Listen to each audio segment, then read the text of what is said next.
Thank you. How's everybody doing? Good. Sean, how are you? This is fun. I think most of you guys know, Sean probably knows most of you guys, but it might be a good opportunity just when you ask a question, just go ahead and identify yourself for someone who doesn't know. So. Cool.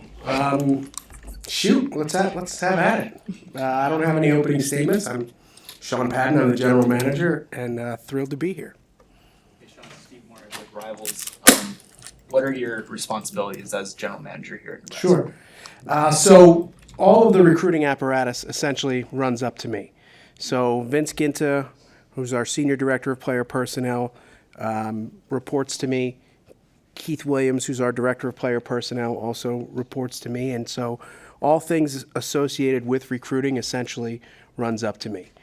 Additionally to that, I am the main liaison to our collective, to the 1890 initiative. And so I work with them on a daily basis. They keep me up to speed on everything that's happening on their end, any sort of updates, any sort of new contracts, any sort of, they have to, disclose everything to us. So I'm very heavily involved in that day to day. And then I have a couple of side jobs that I do here. One of which is I run the spring league when we're here, and just really that's more about game preparation than it is about all of the quote-unquote pageantry that we like to throw to it. But it's really about game preparation. So in season, I work with Coach on, the decision-making that's happening in game. I sort of hand him the book, frankly, and point at things. But I also help a lot with our scout teams. So I'm hoping that in June they allow to take the gloves off and let additional coaches be able to help out and coach. But really, I help our young coaches get the young players prepared on the scout team. So I run what we call the scout team Raiders, the Lancaster County Raiders, as I like to call them. And it's really just a fun way to stay on top of the young guys. Really, I grade every one of their days so that I get a sense of how they're developing, how they're coming along, and it also allows me to engage the younger players on the team with regard to their development. Sometimes guys end up on scout team and feel like they're lost somewhere. Well, I lived on scout team for 3 seasons of college football, and so I know what it's like. And so I want to make sure that we can give the best possible look. So if we're the most well prepared for those days, and throw some enthusiasm behind it. So that's kind of my fun stuff in the fall. That's pretty much it. And then whatever duties as assigned. Do you have a sense on the coaching change rule, like when that's going to get discussed and voted on? I believe that the subcommittee is looking at it in the next week or so, and then I think that has to get the oversight committee, and then I believe that has to then get approved sometime in June. How do you see a lot of teams beefing up more hires or just kind of promoting people on the field that have been behind the scenes? I haven't really done an analysis to really sort of take a look and see. I know that the consultant person, the analyst sort of that comes in, I know for years now folks have gotten bigger ticket type folks to kind of be there, or coaches that are in between type of opportunities. So I think that bulk up, so to speak, has been happening. I don't know if necessarily it was driven by a move to the field or not. I can't speak to other people, but I think that folks have been, filling their rooms with good coaches for a few years now as best they can. What's your sense, Sean, of what kind of benefit it could be for Nebraska if that occurs? I mean, these young coaches, the GAs and the interns and analysts on the staff better than any of us. So what do you feel like that group of coaches would have to add if this comes to fruition? I think that because we're a developmental staff, because it's very important that everybody has the ability to teach, that everybody has the ability to reach young people. And because hopefully, knock on wood, we continue to do so. I'm sure this will lead into other questions, but we're not a team that's hoping to have a ton of turnover. We're hoping to have continuity, and we're hoping to have a cohort carry its way through and accomplish something, at the end of their time. And so when you have the ability to have more young coaches being hands-on on the field, more developmental, being able to take corrections. Like, for example, I mentioned the scout team earlier. We don't follow cards on scout team, more or less. We try and put, if we're preparing for, say, Michigan, we try and put Michigan's offense into our terminology so that our offensive players are continuing to develop under our system, not just looking at cards. It doesn't make them better. They're making the same calls that they would be making if they were Nebraska offensive linemen as they combo here or combo there or work back to that individual. So we try and put everything into Nebraska language so that they're continuing to develop even as they're young guys given a look about something else or about someone else. We still try and put all of that into our terminology, and a lot of times we will have coaches cross the side. So we'll have an offensive coach come and work with the scout team offense so that he can help translate. If Tony needs a look real quick, he can say, oh, no, that's trips right, Mongo or whatever the heck, call you want to have. But that's when you have young coaches and you have a program that's really designed to have that further development, the more those young people can be hands-on and can do instruction on the field. I think it fits the way we're set up pretty well. Sean, what were the biggest challenges of the NIL piece when you came to Nebraska after being at Carolina? And college football's obviously been shifting a lot while you were in the NFL. What were the biggest things in front of you? Well, I'm going to geek out here a little bit, but I'm a fan of chaos theory. So I try and take a look and understand. And you got to know your starting point, you got to know your end point, and you got to know the conditions that are in there. So the most difficult part is that the conditions kept changing. The conditions were moving under your feet as things were going. And so that was probably the most difficult part. Now, prior to that, I was at Carolina, and I was, fortunately, the COVID coordinator for the team. So things moving under your feet, how about a 47-page memo coming out of Park Avenue, brand new with no time to implement. So that's just the way things go. And so, but the most difficult challenge is that the conditions themselves seem to keep changing, whether it's portal, with regard to transfers, it's the conditions keep changing, and so that's the challenge. But I'm excited about it. That's why I'm here. Hey, Sean. Lauren Michelson, KTV in Omaha. What is it about Matt Rhule that's kept you wanting to work alongside him through these stops? I think that early on we discovered a similar philosophy. Early on when we were together, we were 23 years old. We both had our first jobs out of football. He was coming from Penn State. I was coming from Catholic University. So two very different types of places. But we had a very similar approach to it all. Very much teaching oriented, very much say what you mean. Say exactly what you mean. When you're talking and in that first defensive staff room I ever worked in, it was myself, him, our defense coordinator was Jeff Collins, who's now the DC at North Carolina, and then we had two student assistants, Jason Eberts and Sean Hill and Eddie Baker. But we fought. I mean, we fought. We went after each other there as we were talking about different things. I still remember one of the first arguments that he and I had. We felt passionately about it, but when it was done, and the coordinator decided, okay, we're going to do this, then we just moved on. We kind of both got it. We both understood it. And we both understood that you could do a little bit more. Both him coming from a walk-on background and me coming from, well, there's nothing but walk-ons in D3. But I think we came from you can always do more, you can always work harder.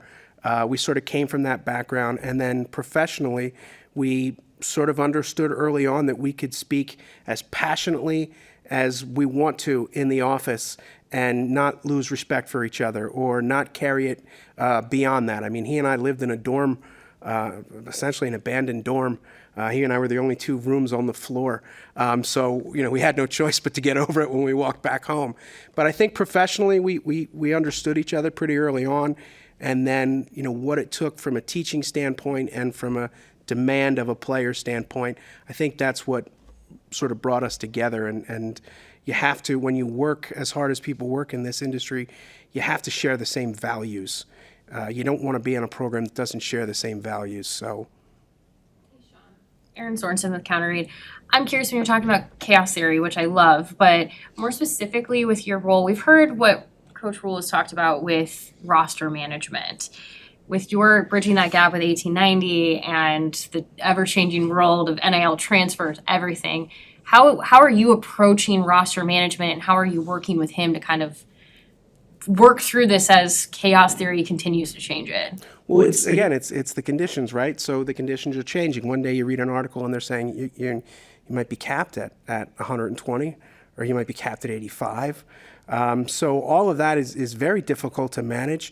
The most important thing about the whole process is being open and honest with the players, with the athletes. Coach has we're all in meetings as soon as the semester ends.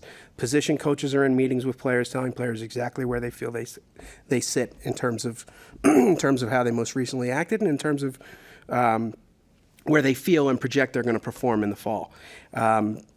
Then all those players sit down with the head coach, and the head coach has open, honest conversations based on where he sees them in the fall, where they can be. And he tells them, prove me wrong. I might be wrong, prove me wrong. But I think if you have open, honest conversations with guys about where it might stand, depending on where they draw the line, then I think that's the best you can do. And especially being that they have options.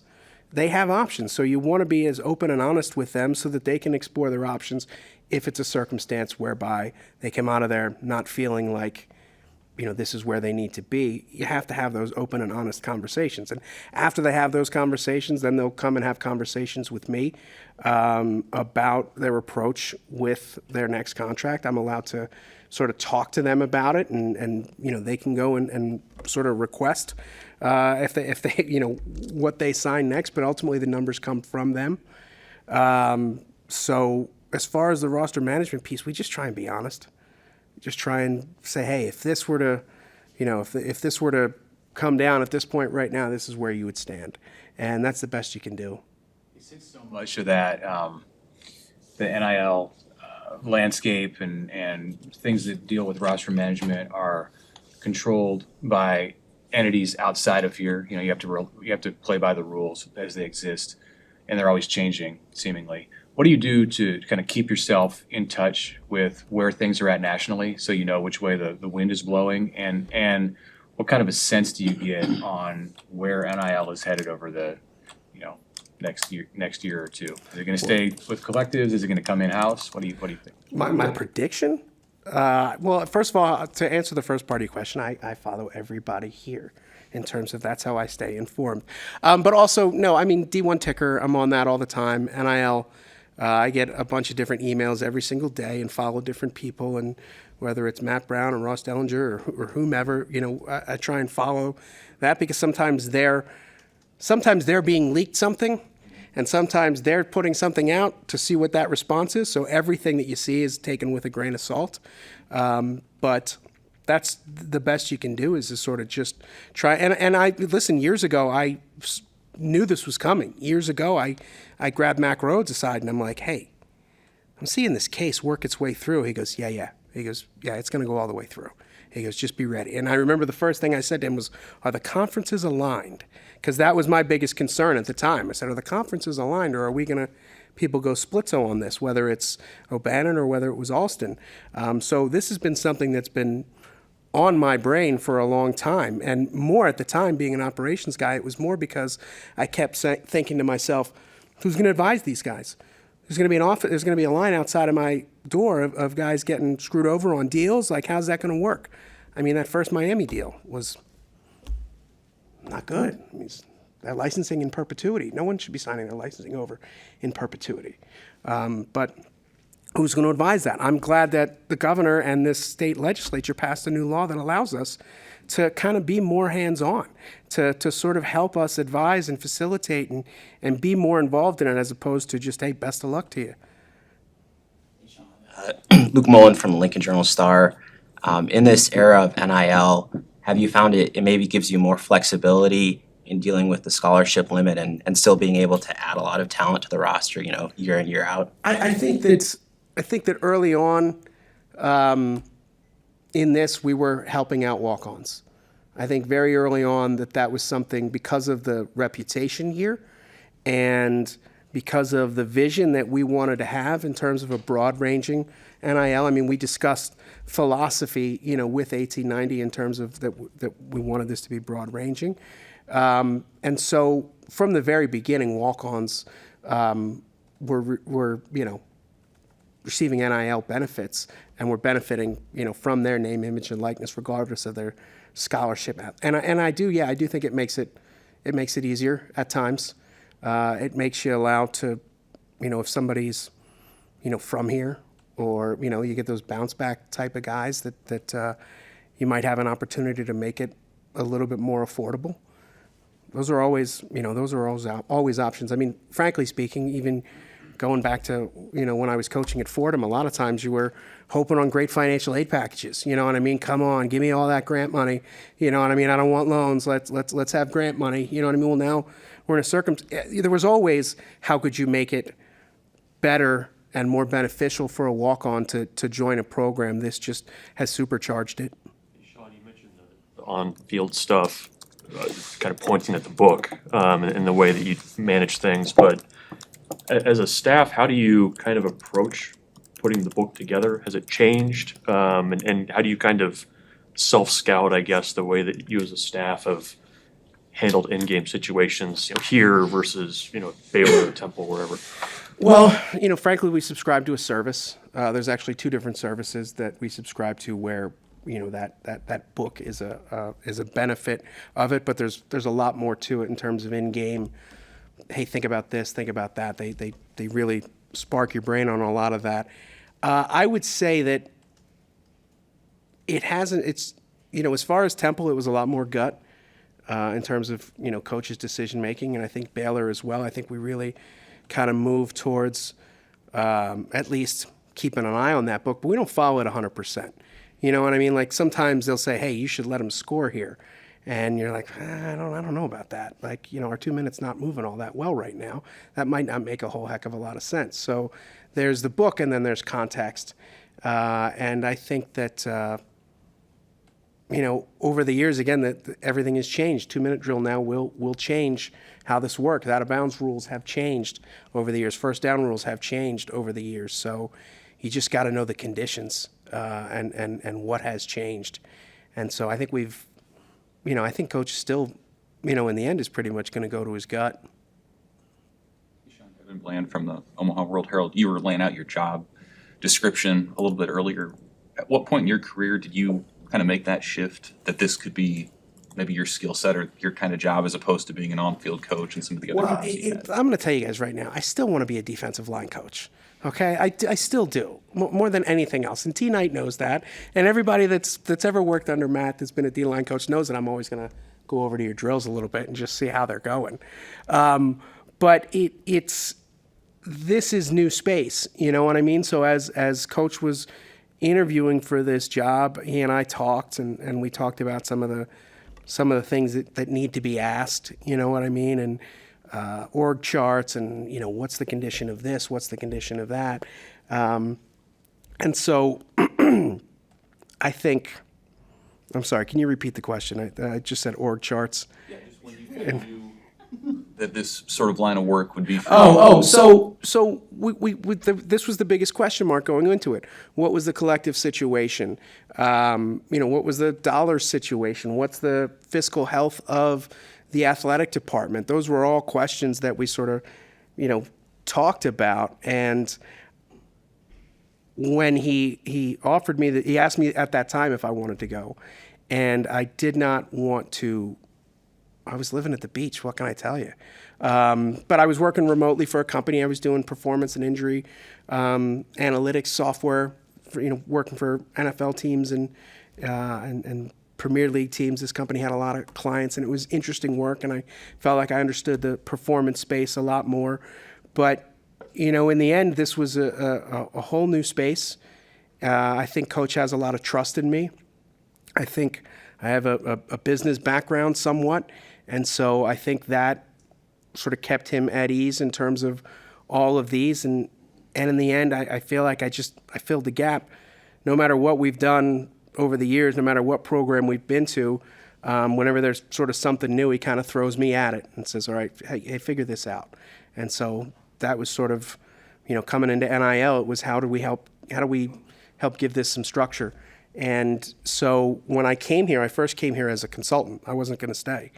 And I got charmed by the city of Lincoln, by the people here, and I got supercharged by the setup at 1890 and their philosophy to sit there and say that every dollar goes to athletes, like every single external penny that they raise goes to athletes. It doesn't go to wallpaper. It doesn't go to anybody's salary or commission or nothing. I think that that's an amazing thing, and I think that's something we should be yelling from the rooftop. And so that charged me up as well. And in the end, they then muscled me. Julie Rhule started texting me. Sarah Satterfield started texting me. Ed Foley's wife, Becky, started texting me. We need you. Then the recruiting got turned on to me. And so I jumped in because I was excited about the way things were situated here. And I was excited about the challenge. Speaking of the way things are, Steve Sipple from Husker Online, the way things are situated, how does that training facility affect recruiting? How does it affect your overall job? That got to be the best football building in the world. No. I've been in. I'm not going to start naming names, but through my years, and we attempted to build a building in Carolina. That's a whole nother story. But we started the process at Temple of building a new indoor. I've sat down with Populous, and when we were at Carolina, we looked at everybody. Benfica out in Portugal, and we didn't go to them, but we're looking at what everybody has in each of these facilities, and so when we came here, we were like, oh, do you have, are you guys going to put in this? Oh yeah, we have that. You're going to put in this? Oh yeah, we have. Oh, so like everything that when we were first daydreaming in Carolina about everything that we could possibly put in this and how could we make this the most player-friendly situation in the league, coming here, it was the same architecture firm that put this vision into place here, but nearly everything that we talked about and wanted for is here. And so, yeah, and I've been in a lot of other buildings and have seen a lot of designs of other places, and this is the best football building in the world. How's your office in there? I fought for that field side office and I got it. So I'm overlooking the fields and I dig it, but it's great. It's great. It's just the space is well thought out, and it's it's functional as well as great by design. Right now we just need the elevators to work. My knee's hurting me a little bit. Take these steps over and over again, but I probably should do it anyway. How important is it, you think, to players, to especially incoming players? I think that in the end, what you end up talking about is you're talking about all the things that you're pouring into athletes, like all the things that we're trying to pour into you, we're trying to develop into you. I asked Coach Belichick when he was here, I said, you've famously had some guys come to the Patriots for less or stay at the Patriots for less. How do you do that? How do you make that argument? He goes, you stand by the work you put into that individual. And so whether it's, some people kind of mock all the different staff members we have here, every one of them's pouring into players. Every single one of them on a daily basis are pouring into players. And so whether it's the facility itself, whether it's the red light therapy and the sauna and the cold tubs and the hot tubs and the zero gravity underwater treadmills and all of those things, they're all there to be poured right back into players. And so that has to account for the care that's going to go into the individual, is that not only this space is a demonstration of the effort that's going to come from the people that are here. And so to be able to point to these and to be able to, not just sit there and say, isn't this great? Sit there and say, isn't this great? Why don't you talk to Mitch about the things he does from a sports science standpoint? So it's emblematic of the effort that goes into our athletes here. And so I don't think anyone's coming just because of it. But sometimes you like the sizzle with the steak, you know what I mean? Those come out sizzling hot, you know what I mean? But it's emblematic of the effort that's going into these athletes here.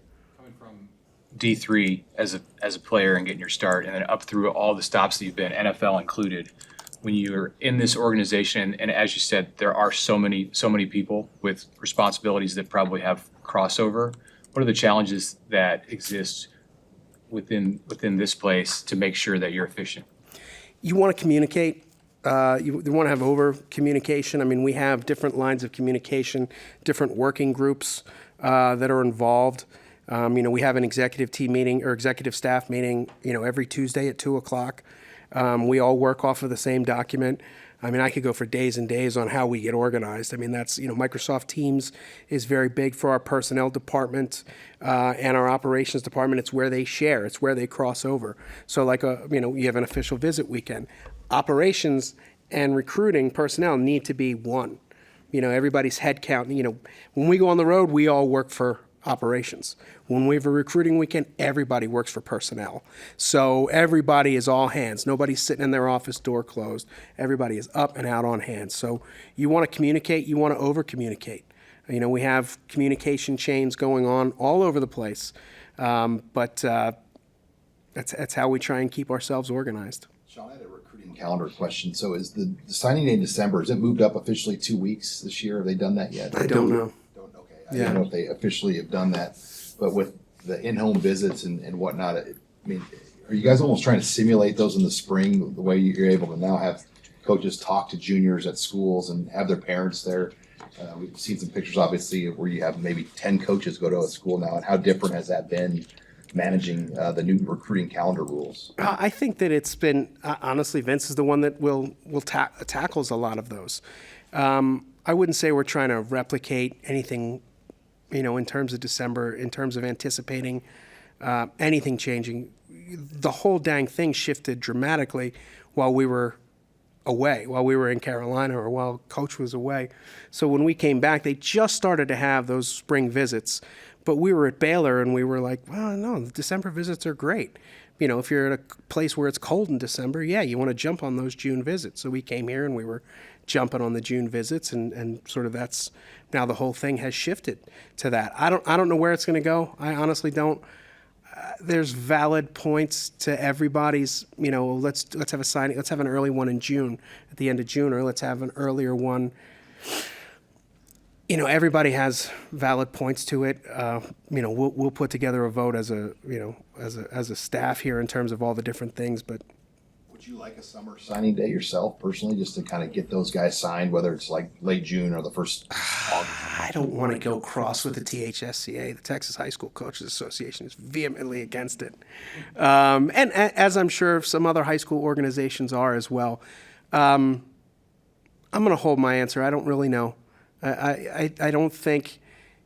I always am concerned about the cascade of decisions. So you make a decision, and how does that cascade out, and how does that affect things down the line? And they bring up a valid point in terms of that. If they can officially sign and be signed, will they play that game? Will they opt out? I think it's a valid concern.